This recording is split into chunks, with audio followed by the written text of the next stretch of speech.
सो मैं हूँ देवलीना भट्टाचार्य जी, ये हैं वायरल बॉलीवुड और आप देख रहे हैं वायरल बॉलीवुड में देवलीना भट्टाचार्य जी को और हम सब यहाँ पे इंटरव्यू कर रहे हैं। बिग बॉस की जर्नी में कैसे डिस्क्राइब करें? अरे यार, यहाँ पे भी बिग बॉस, बस करो आप। बिग बॉस पिछले साल से बिग बॉस सुन सुन के बस हो गया। बिग बॉस की जर्नी को मैं कैसे डिस्क्राइब करूँगी, एक ही जवाब कितनी बार दो। ऑफकोर्स जर्नी मैंने बहुत छोटी समझी थी as a proxy, but journey बहुत ज़्यादा लंबी हो गई 4 हफ्ते की। But I enjoyed this stay, I had lots of fun. Again I guess जहाँ पे मुझे लगा जो सही था उसका मैंने साथ दिया, जहाँ पे जो मुझे गलत लगा उसके अगेंस्ट खड़ी हुई। And this is how I am. जहाँ पे मुझे लगता है मैं सही हूँ, सामने वाला गलत है, whoever it is, मुझे डर नहीं लगता किसी भी चीज़ के लिए। This is how I am. Big boss के बाद लाइफ कितना चेंज हुआ? लाइव बिग बॉस के बाद होपफुली कोई लॉकडाउन नहीं आए, बिकॉज लास्ट ईयर भी हमने यही सोचा था कि बिग बॉस के बाद लाइफ बहुत ज़्यादा वैसे हुई थी मेरी, because I had the back injury, तो मुझे उतना टाइम मिल गया था रिकवर होने के लिए।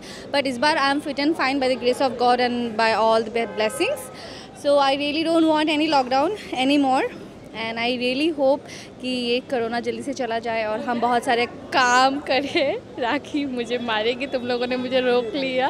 अभी राखी बाहर अगर आ गई, अब मैं भाग रही हूँ, मुझे पीटेगी अभी वो पकड़ के और बोलो देखो वो आ रही है, अभी पीटेगी। मैं बता रही हूँ तुमको, तुम्हारी वजह से मैं फंस गई हूँ यहाँ पे। रूबीना एज अ विनर और Rahul as a runner up कैसे दिखता है? दोनों ही मुझे पहले से पता था कि हम सबको लग ही रहा था कि वो दोनों ही टॉप 2 में आएंगे ही आएंगे। इट वाज वेरी ऑब्वियस, हम जब बाहर से भी देख रहे थे।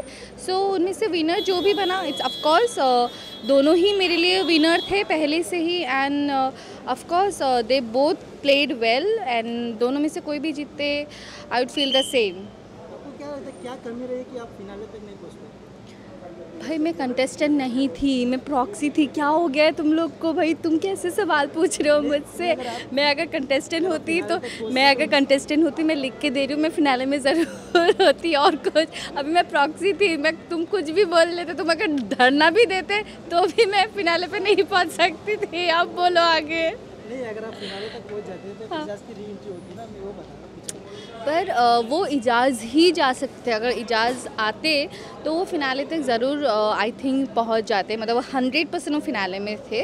बट अभी बाहर जो भी हुआ होगा, इतनी सारी बातें तो हम नहीं कर सकते ना। हम 13 में आपको देखे थे काम थे, पर 14 में आपको बहुत गुस्सा दिखा। नहीं, 13 में तो फिर आपने मुझे देखा ही नहीं। और एक्चुअली आपने शायद मुझे एक्चुअली नहीं देखा होगा 13 में। एंड स्पेशली मुझे बैक इंजरी भी थी and Rashmi was there for me to take care of. So हाँ, बहुत ये बात रश्मि ही बता सकती है और वही बोल सकती है कि मैं 14 में भी वैसी ही थी जैसे मैं 13 में थी। आप लोगों की देखने की नज़रिया आप लोगों की बदल गई है, दैट्स ऑल। फैंस के लिए क्या कहोगे जिन्होंने आपको? फैंस के लिए इतना ही कहूँगी कि उन्होंने बहुत ज़्यादा प्यार दिया है, not only from big boss, since my Saathiya Saathiya time. जब से मैंने इंटर किया तब से फैंस ने मुझे बहुत प्यार दिया है। एंड आफ्टर बिग बॉस जो मेरे फैंस हुए हैं उन्होंने तो और भी ज़्यादा मुझे कॉन्फिडेंस दिया है लाइफ में आगे बढ़ने के लिए, फ़ाइट करने के लिए एंड अपने ओपिनियंस रखने के लिए, ओपिनिएटेड होने के लिए and support, prayers. I guess ये मिरेकल ही है जो मेरा बैक इशू प्रॉब्लम ठीक हुआ है, बिकॉज वो बहुत ज़्यादा क्रिटिकल था। एंड आई थिंक जो मेरे फैंस ने इतना प्रेयर्स किए हैं, हर किसी ने, बहुत लोगों ने मंदिरों में मन्नत मांगे थे, प्रसाद मुझे भेजे गए थे। So I think yeah, these all are blessings and love from all my fans and thank you so much guys.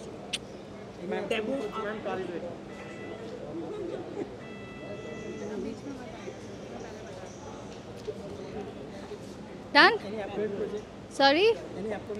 मैं अपकमिंग प्रोजेक्ट के बारे में ज़्यादा बोलती नहीं हूँ कि मुझे से लगता है कि थोड़ी बहुत ऐसे कहीं नज़र नहीं लग जाए। सो मैं ज़्यादा बोलती नहीं हूँ, बट जब भी होगा वैसे भी पता चल जाएगा। पहले से जान के क्या कर लोगे? चलो जब भी होगा बता दूँगी।